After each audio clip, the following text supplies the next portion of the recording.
Hartlik goeiemôre, mag die Here u baie ryklik seën.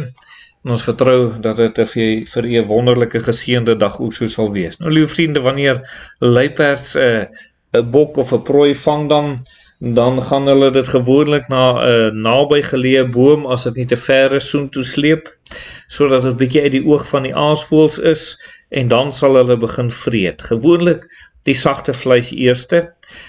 Dit word ook gesê dat die karkas of waarna waar hulle vreet is eintlik normaalweg slordig. Maar iets mooi oor hulle is, daar is nie eintlik 'n bekleierery rondom die karkas nie.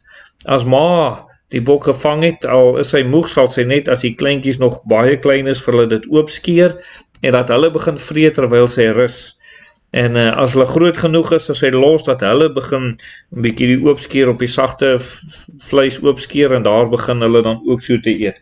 Gewoonlik bly maar net die vel en die bene bly agter en die binnegoed ook meestal en die dikker bene kan hulle nog glad nie stukkend byt of deurbyt nie, oor hulle te swak is om dit te doen dan ook. So liewe vriende, as Paulus dan ook met hulle kom praat om versoening te bewerk met Korintiërs, dan kom wys hy hulle ook op iets anders, eintlik om hulle so bietjie, kan ek sê, verleë te maak, so bietjie skaam te maak, maar daardeur ook by hulle 'n opregte gesindheid op te wek ook. En dit is, hy kom praat bietjie met hulle oor hulle rentmeesterskap, oor dit wat hulle dan ook so vir die Here kan kom doen ook. 2 Korintiërs 8 vers 1 staan daar: En ons maak julle bekend, broeders, die genade van God, wat aan die gemeentes van Macedonië geskenk is, dat onder baie beproewing, deur verdrukking, hulle oorvloedige blydskap by hulle diepe armoede oorvloediger was in hulle ryke milddadigheid.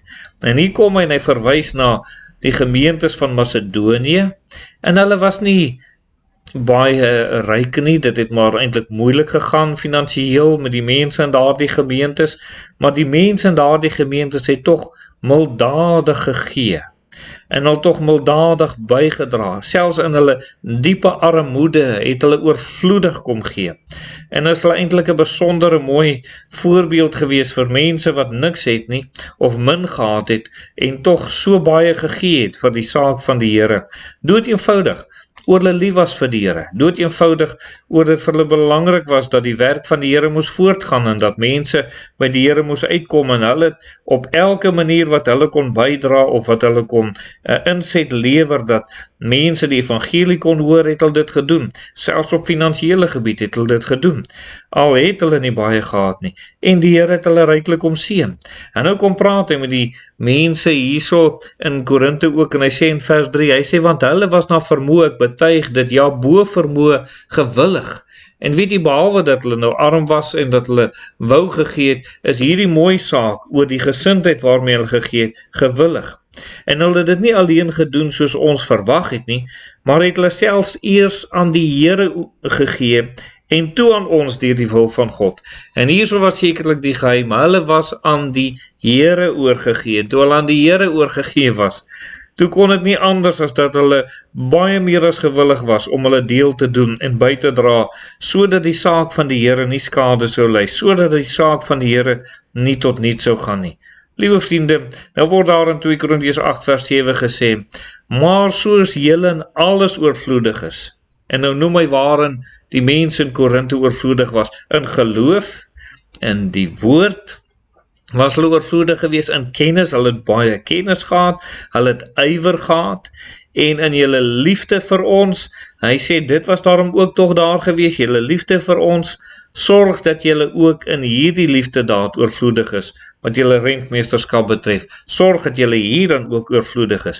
Dit help veel, jy is in al die ander dinge oorvloedig en ywerig en so meer, maar jy is nie in hierdie saak ook oorvloedig nie. Ons moet algeheel aan die Here oorgegee wees, nie net gedeeltelik, nie net in die dinge wat vir ons pas nie, in alles moet ons aan die Here oorgegee wees. Daar is ander mense wat weer, hulle gee dalk geld, maar hulle is nie oorvloedig in geloof of in die woord of in kennis of in ywer vir die dinge van die Here nie. Dit is ook nie reg nie. Ons moet in alles so aan die Here oorgegee wees.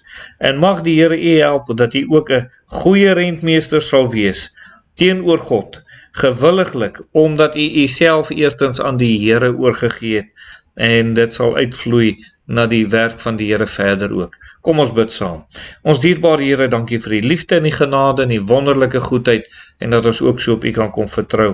Help ons om goeie rentmeesters te wees. Amen.